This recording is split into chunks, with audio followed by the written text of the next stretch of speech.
Boy, are these Dolphins teams a tease.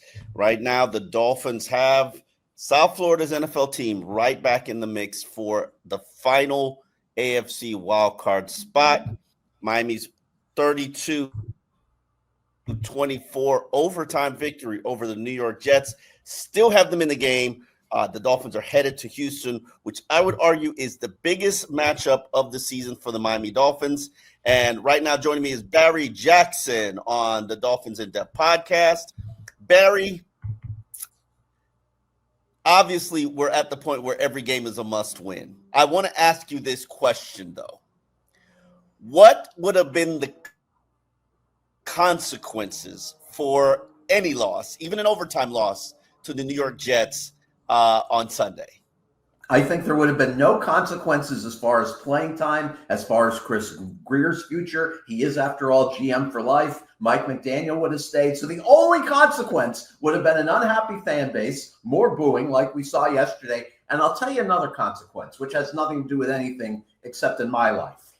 I would have then finally gone over to the contingent of Dolphin media, which includes Dave Hyde and others, who proclaimed in January that the Dolphins rebuild has been a failure. Omar, I made clear in January it had not been a failure. It was too soon to judge. You made the playoffs twice in 2 years in the Tyreek Hill era, and I think you needed more time to judge to determine it or deem it to be a failure. It obviously wasn't a rousing success, but I didn't think it was a failure. If they had lost yesterday, not in overtime, but if they had lost by 10 to 20 points, for the first time, I was close to saying this rebuild has been a failure.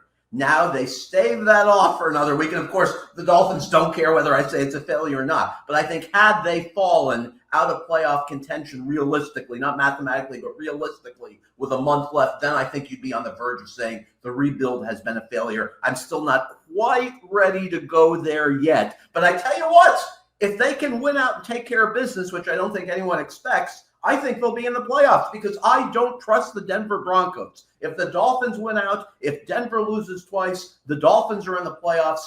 Denver has the Colts. They go to the Chargers. They go to the Bengals, who can simply outscore them, even though the Bengals defense stinks. And then they're home against Kansas City. Now, the one concern I have is Kansas City now with the 2-game lead over Buffalo for the top seed. So you wonder, will Kansas City be motivated going into Denver in week 18? But if they play a Kansas City team that starts Mahomes and is trying, you could easily lose 2 games. So then the Dolphins would just have to win out. I say just have to win out. Do you trust them, Omar Kelly, to win out against this schedule?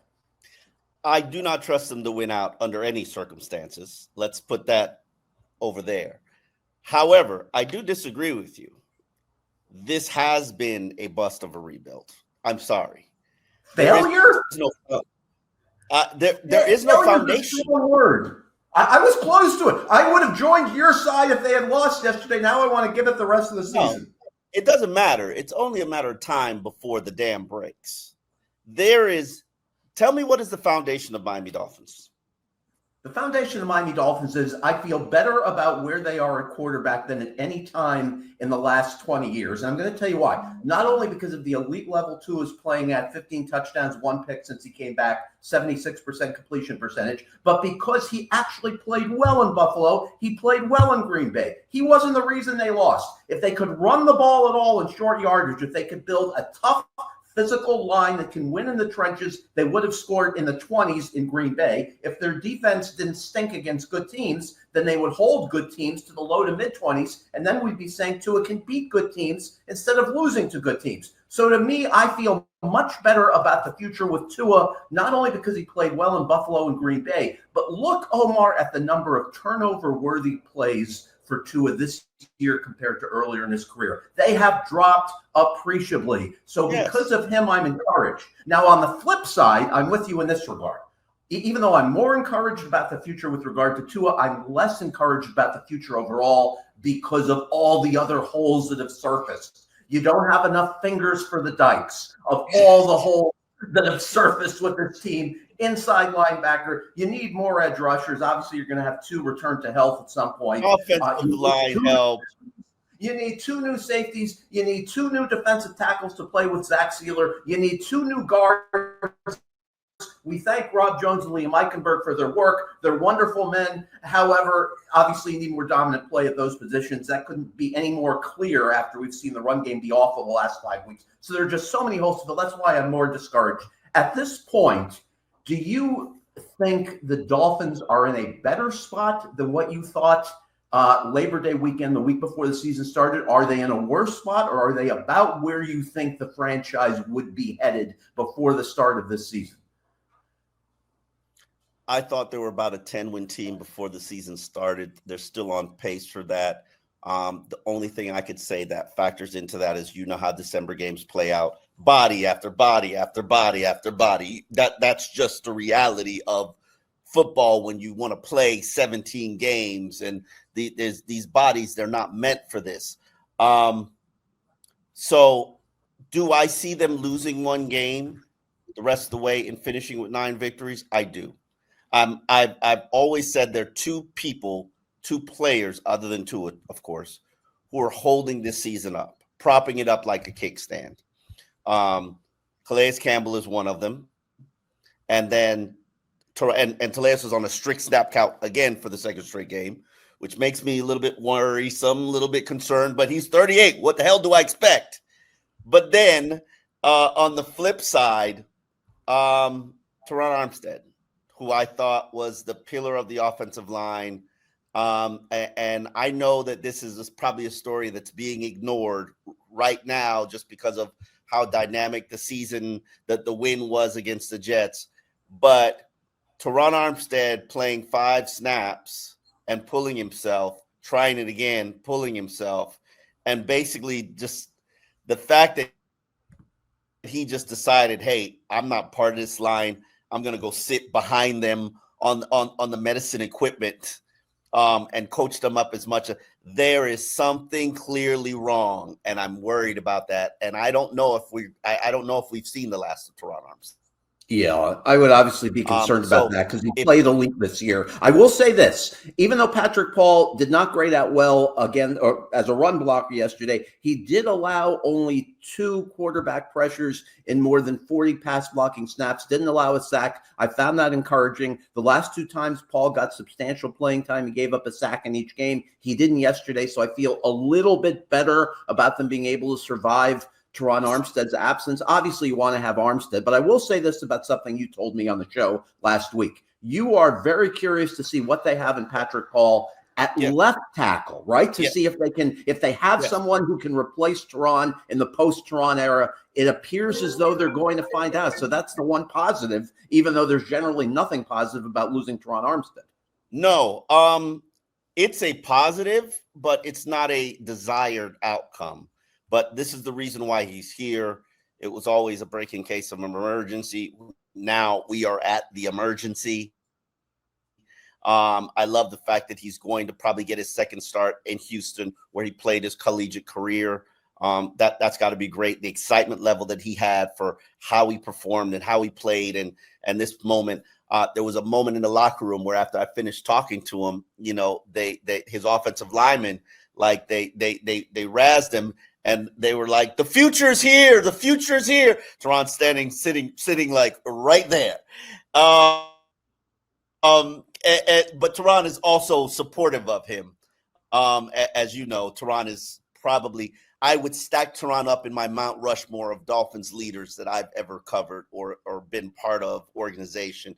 Chad Pennington's right up there. Reggie Bush is right up there. I gotta give some serious consideration. Zach Thomas. I covered Zach Thomas. Yes. Zach Thomas was a phenomenal leader, but Terron, man, I sat there and I watched, and I was watching the game, but more so watching Terron, his reaction to the emotions of what was going on. And I don't know. We're gonna find out later this week, because I'm pretty sure it's something that has been there. An issue, probably needs to be repaired. He's probably playing through it just because he doesn't practice. But right now, the issue seems to be getting worse. Like, we'll probably learn at the end of the season, he's been playing with a PCL for half the season, PCL tear for half the season.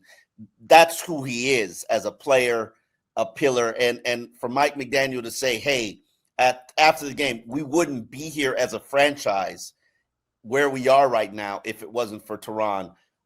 That's an indicator to me that Mike knows, hey, we might be done here.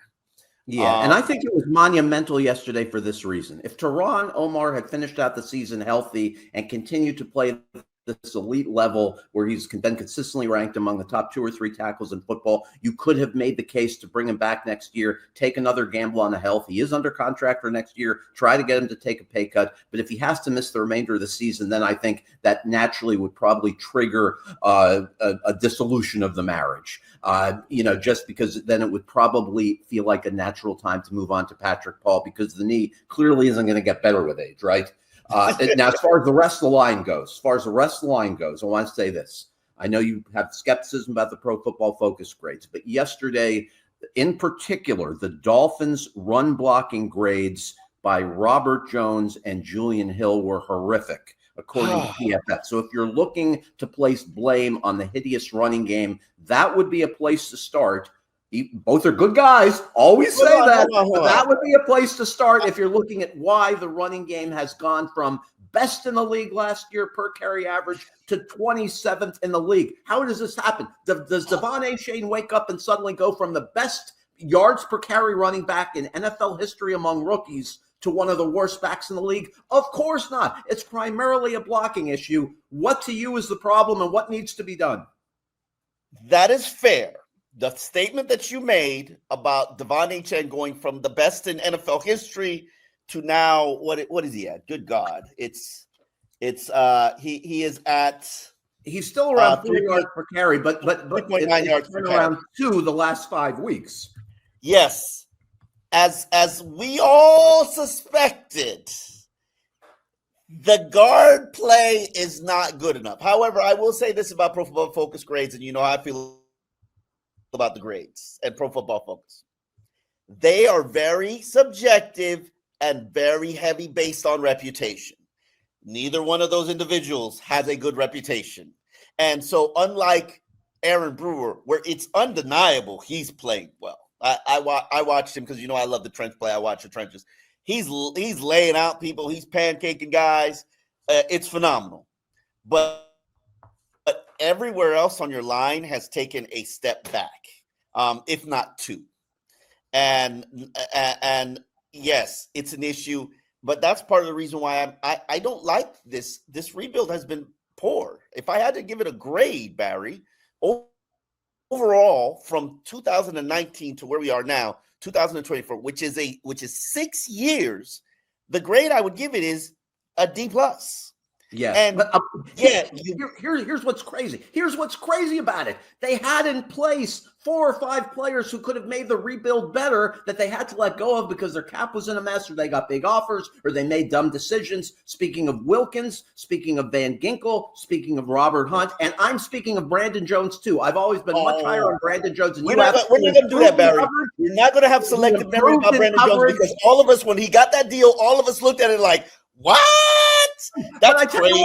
He's justified it. He's a good safety on an 8-5 team. He gives you a dimension as a blitzer, which is a unique skill, which they could have used this year because their edge rushers haven't given them nearly enough without Chubb and Phillips. So what's crazy about this is, even though the rebuild gets a C-, they had guys in place who would have helped if they hadn't let him go. Now, I agree with you. $100 million for Robert Hunt was too much, but at the same time, he wasn't adequately replaced. I got to mention something more on the running game before I hand the mic back to you. So, Achane, we had asked about what he had done. Last year, 7.8 per carry, highest in the NFL since 1934. This year, he's at 3.9 per carry. Last 3 games, New England, 10 carries, 32 yards. Green Bay, 7 for 14. Yesterday, 14 for 24. Now, you and I can both fairly blame it in part, not only on the guard play and Julian Hill and the receivers not blocking enough, but also right tackle, because Austin Jackson's best value to this team is with outside zone as a run blocker. However, yesterday, if you believe Pro Football Focus, Kendall Lamb was by far the Dolphins' best blocker yesterday. They said he was great in the run game. They said he was great in pass protection, didn't give up a single pressure at all with all of the passing plays yesterday. In fact, Dolphins didn't give up a sack, which is a credit to the offensive line and to Tua and to McDaniel's quick passing. So even though Austin Jackson's been missed, Right tackle apparently was not the problem with the run game yesterday. So then you're looking at guards. But I digress. Tell me more about your thoughts on the rebuild and why you give it, what, a C-, a D+? I missed it. A D+. Okay. Your trenches are trash. All of them, both sides. Yep, except I'm a fundamental believer. You win the game in the trenches. Your trenches are trash. They both need to rebuild. You can't stop the run. You can't pressure the quarterback. You can't run the ball right now. And the only reason your quarterback isn't sacked a ridiculous amount of times is because he gets the ball faster out of his hand than any other quarterback in NFL, maybe NFL history. And Tua has masked, yes. And you could argue, because some people will argue that you didn't get it right with Tua.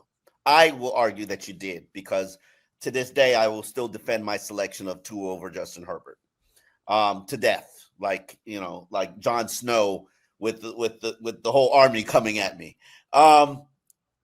There is an efficiency level that Tua's always had, going back to Alabama days.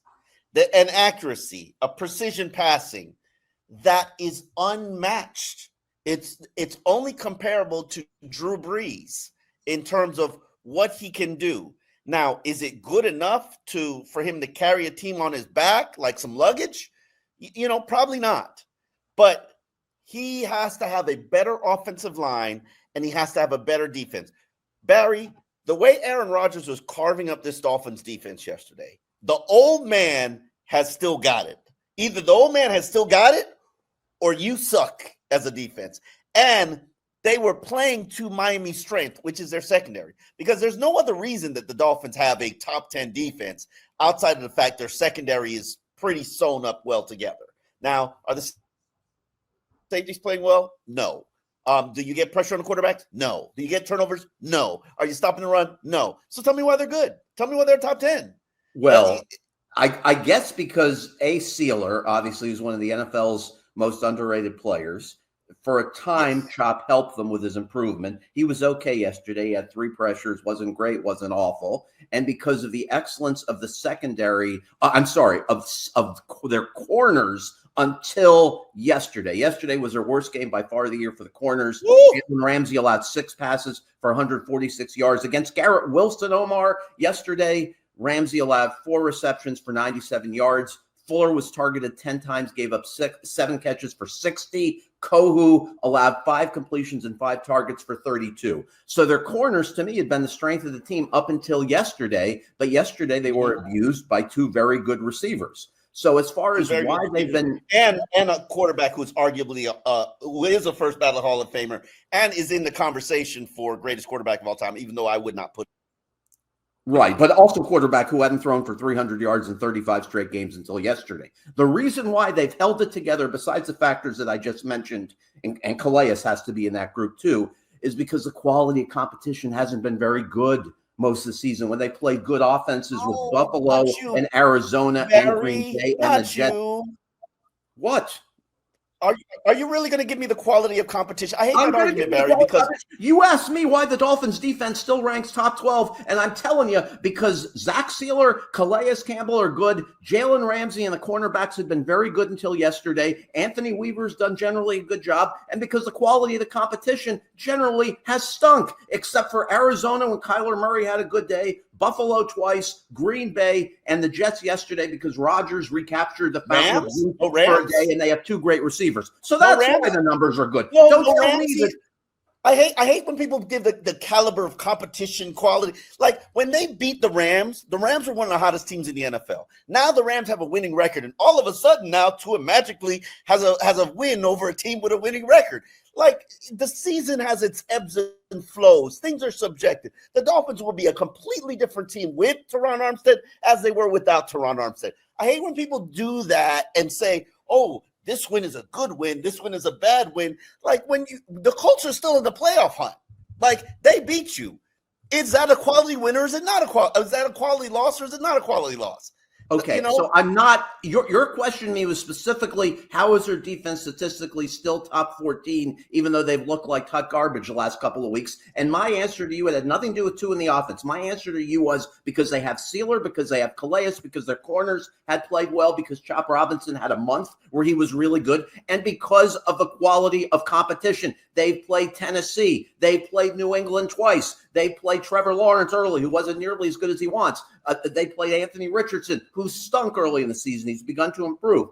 They played Las Vegas, the whole Aiden O'Connell, Gardner Minshew bandwagon, right? So who exactly have they played other than an aging Aaron Rodgers, Josh Allen twice, Jordan Love, and Kyler Murray? Nobody. This is to take away nothing from the Dolphins defense, but let's be real here. They haven't exactly played a murderer's row of quarterbacks all year. So of course that's a reason why they're top 14 in the NFL in defense, even though they've stunk the last 2 weeks. No, is that not reasonable?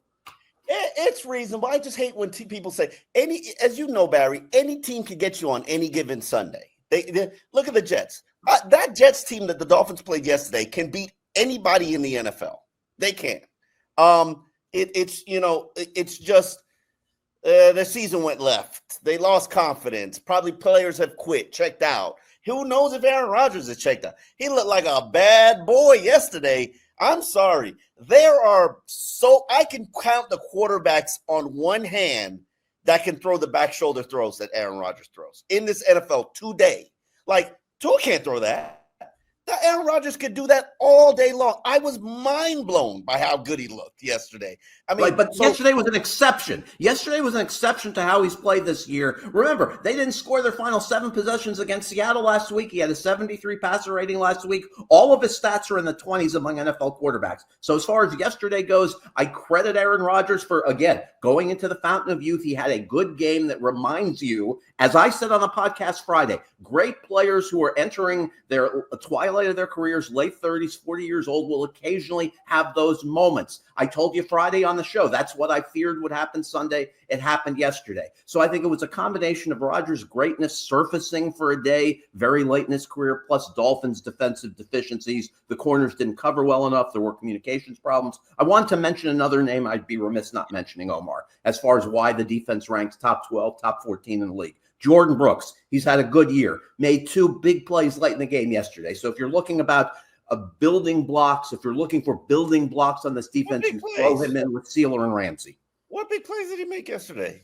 He made a couple of big plays late in the game yesterday, as far as jarring a ball from a Jets receiver who was about to catch it late in the game, and then he made a good play earlier. I wrote in my notes, he made 2 good plays yesterday, and it's clear he's been your best linebacker this season. That was a good signing by Chris Grier. They've upgraded Jerome Baker to Jordan Brooks, so let's give Jordan Brooks credit for that, Grier credit for that. But where we are on the same page, even though we disagree on a lot of stuff in the weeds, you and I are on the same page that the trenches have to be rebuilt. They have anchors in Brewer and Sealer. Everything else must be evaluated. Austin Jackson you keep because he obviously is under a reasonable contract and because he's a skilled run blocker. But everything else has to be reevaluated, and you probably need to find 4 new starters. So as much as we disagree, I think we both agree on that. Yeah. We definitely the trenches and other pieces of the team, the safeties, but I don't think it's that hard to find safeties. And who knows what happens to Javon Holland? I didn't think he played that poorly last week, but to the Dolphins' credit, they did hold the Jets to under 100 rushing yards. That's a step in the right direction for this. But no.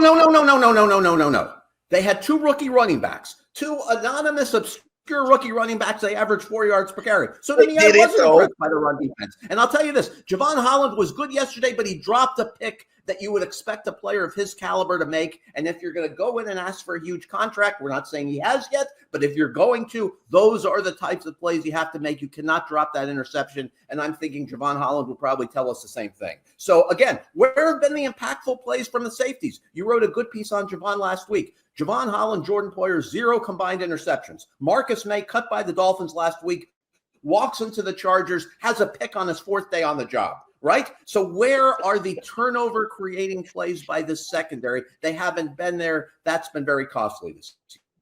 Yeah, I'm going to look up eventually where they are in terms of opposing passer rating. I mean, obviously Aaron Rodgers is 104.5.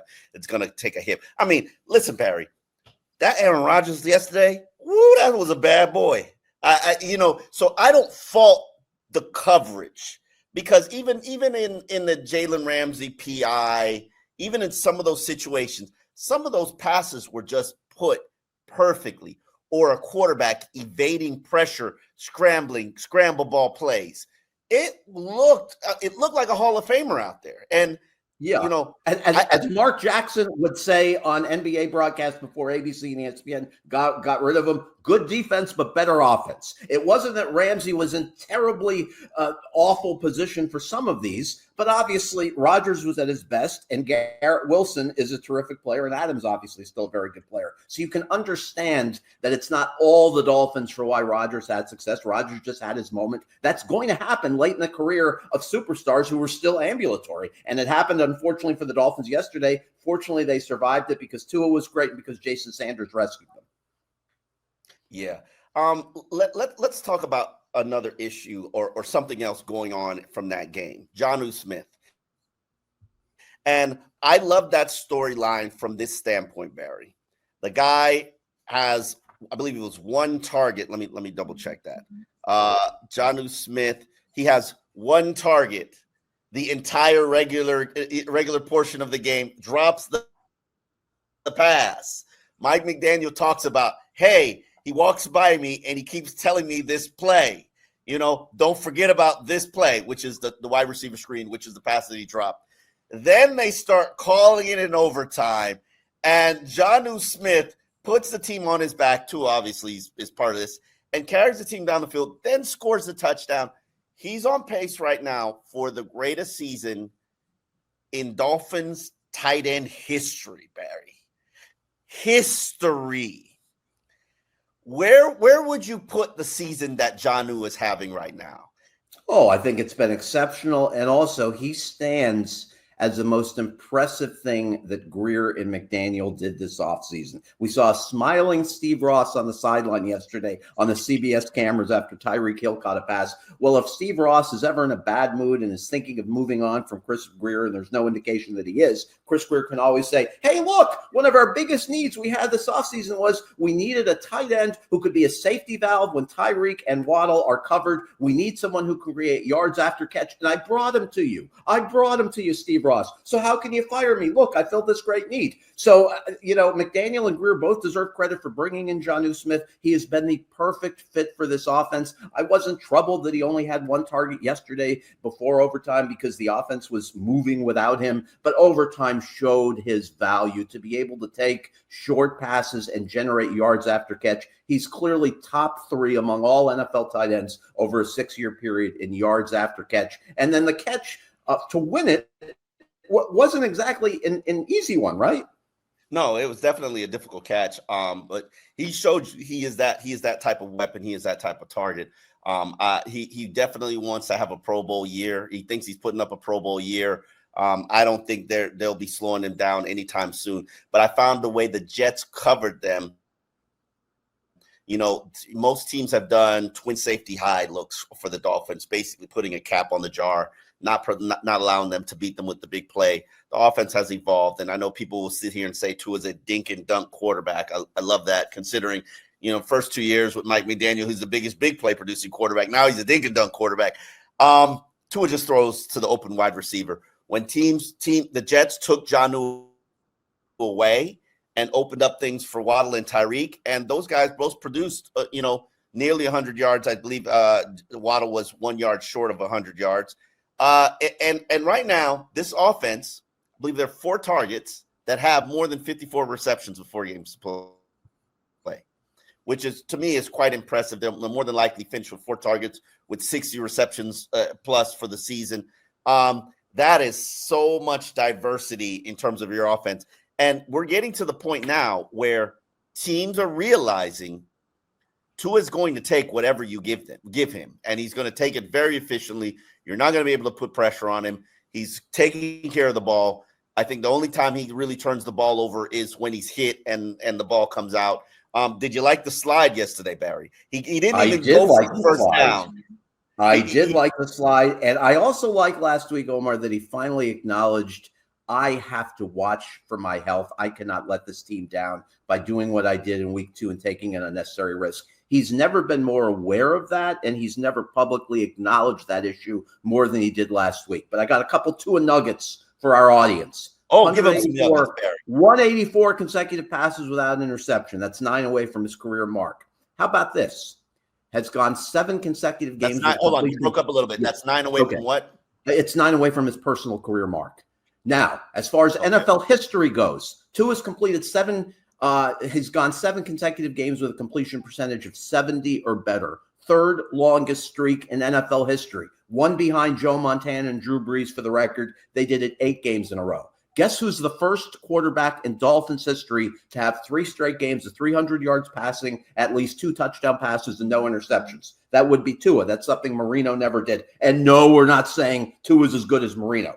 Meanwhile, Tua joined Marino as the second Dolphins QB to throw for 300 yards in 3 consecutive games. You know who's done that this season in the NFL? Joe Burrow, Baker Mayfield, Tua. Only 3 quarterbacks who have done it. So I don't know. The trollers that you mentioned on social media today, where are these people coming from who say you can't win with Tua? What evidence is there that he's provided since he's come back that he's not good enough? I don't see it. Are these people just trying to trigger a reaction from Tua fans? What's the deal with them? I think people are dug into their position, and I don't think they'll ever acknowledge defeat. They'll just wait. They'll just wait for that moment where he doesn't get it done. And pounce. I honestly thought the incompletion, I think it was regulation on 3rd down to Tyreek Hill, which I thought was a good throw. I put more blame on that on Tyreek because he put it into a window where, like, it could only, and that's what Tua does. He only puts it the place where it could only go. I thought that pass was just going to be, see, he doesn't have it. That's not if they miss the field goal, obviously, or if they go in overtime and lose. But fortunately, he got it done. I think what keeps him out of the elite conversation, and I'm a Tua fan. I'm a Tua supporter. I believe in him from his Alabama days. But what keeps me from saying this guy's going to be elite is he's got to take lives, Barry. He's got to be a stone cold-blooded killer. Now, he was against the Jets, but you know what his critics are going to say, Barry? Do it against a team that matters. Do it against a winning organization. Not that, doing it is big, because 4th quarter victories, overtime victories, we keep those stats throughout NFL annuals. They are stats that are kept on quarterbacks. Win-loss record, despite what everybody wants to say, who gets a win-loss record? A head coach and a quarterback. Nobody else. His win-loss record is up there with the greats. As I wrote earlier this year, he is on pace right now for a 3rd straight consecutive 100 passer rated season. He would be the 10th quarterback to ever do it in NFL history. And we're talking about the greats, the Bradys, the Mannings, the the Brees. We're talking Aaron Rodgers. We are talking about company. There is no mediocrity in this clubhouse. So those who sit there and say, oh, he's just an average quarterback or he's a game manager. And I don't think there's any shame in being called a game manager. To me, if I'm going to use a word to describe Tua, it's efficient. And you know what the number one trait I want from my quarterback? Efficiency, Barry. I'd love to be a killer. Correct. And I want to add this point. One area where I've changed my mind a little bit is how much of one-loss record should be placed on the quarterback. And I want to tell you why I've changed my mind on that this year. Joe Burrow, he has been exemplary. Case could be made that he's been the best quarterback in the league this year, leads the league in touchdown passes, carried the Bengals all season. He has the exact same passer rating as Tua going into tonight's Bengals-Dallas game. He's at 107.4. Tua is at 107.4. Only guys ahead of him are Lamar Jackson, Jared Goff, and Darnold. And Goff and Darnold are just narrowly ahead of him.